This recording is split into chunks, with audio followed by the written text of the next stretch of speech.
मेरे प्यारे भाइयों, आज मैं आप लोगों से इस प्रतिष्ठित व्यवसाय के बारे में कुछ ज़रूरी बातें करना चाहता हूँ।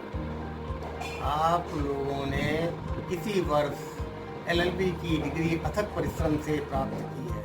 वह कि आप समाज में एक प्रतिष्ठित अधिवक्ता के रूप में अपने को स्थापित करना चाहते हैं, तो आपको शारीरिक रूप से पूर्णतः निरोग स्वस्थ होना आवश्यक होगा। आपने बहुत परिश्रम से डिग्री लेकर इस व्यवसाय को चुना है। व्यवसाय की गरिमा को बनाए रखने के लिए आपको कुछ चीज़ों पर नियमित ध्यान देना जरूरी होगा। आप जिस समय घर से न्यायालय के लिए निकलें तो आप अपनी यूनिफॉर्म को व्यवस्थित ढंग से पहनकर ही घर से बाहर निकलें, क्योंकि आपकी यूनिफॉर्म ही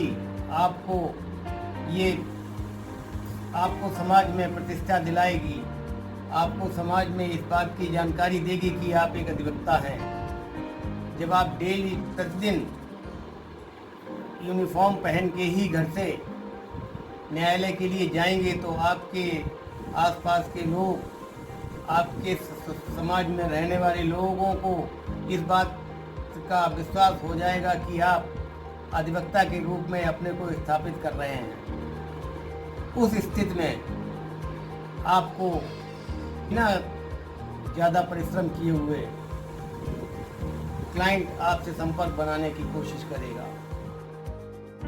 आपको यहाँ पर मैं ये भी बताना चाहूँगा कि आप के पास वकील कोई भी मुकदमा लेके आता है तो ये ध्यान रखिए कि आप उस वकील के प्रति पूरी तरह से जिम्मेदार होने का प्रयत्न करें।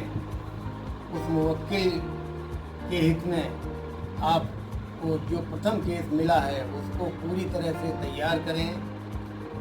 अगर किसी सीनियर की आवश्यकता हो तो आप उससे भी इस संबंध में सलाह मशवरा करके, जब आप पूरी तरह से इस बात से संतुष्ट हो जाएं कि इस केस को अब न्यायालय के समक्ष प्रस्तुत करना हो चाहिए, तभी आप उसको प्रस्तुत करें। क्योंकि जिस व्यक्ति ने आपको अपना केस दिया है वो व्यक्ति आपके ऊपर पूर्ण विश्वास रखता है कि आप उसके मुकदमे को पूरी तरह सही तरीके से देखेंगे। अतः उसके विश्वास को कायम रखने के लिए यदि आप मुकदमे पर पूरी तरह से ध्यान देते हैं तो वही व्यक्ति आपको समाज में एक प्रतिष्ठित अधिवक्ता बनने में सहयोग प्रदान करेगा। और इसी तरह धीमे धीमे आप अपने को समाज में एक प्रतिष्ठित अधिवक्ता बनाने में कामयाब होंगे।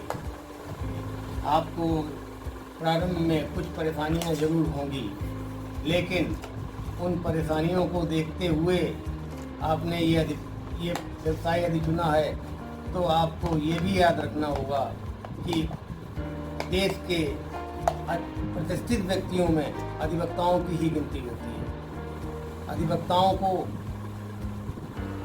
देश में बहुत अधिक सम्मान प्राप्त होता है और वो सब आप शुरुआत से ही अगर उस संबंध में अपने को तैयार रखेंगे तो आगे चल के आपको किसी तरह की कोई परेशानी नहीं होगी। मैं ये भी चाहूँगा कि आप नियमित न्यायालय में जाएं और अपनी पूरी क्षमता से न्यायालय के समक्ष उपस्थित हों। मैं ये भी चाहूँगा कि आपका आचरण न्यायालय में एक सभ्य व्यक्ति की तरह होना चाहिए, जिससे कि ये प्रतीत हो कि आप सुलझे हुए अधिवक्ता हैं।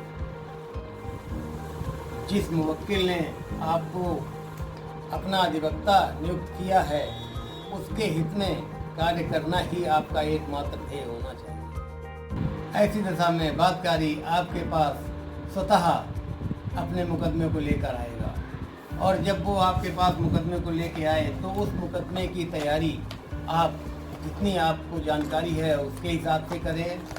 उसके बाद अगर आपको कोई अड़चन आती है मुकदमे की तैयारी करने में तो आप किसी प्रतिष्ठित अधिवक्ता से उस संबंध में सलाह मशवरा कर लें और जब पूर्ण रूप से संतुष्ट हो जाएं तभी उस मुकदमे को न्यायालय में प्रस्तुत करें, क्योंकि आपके द्वारा प्रस्तुत किया गया मुकदमा ही आपकी पहचान को आगे चल के बढ़ाएगा।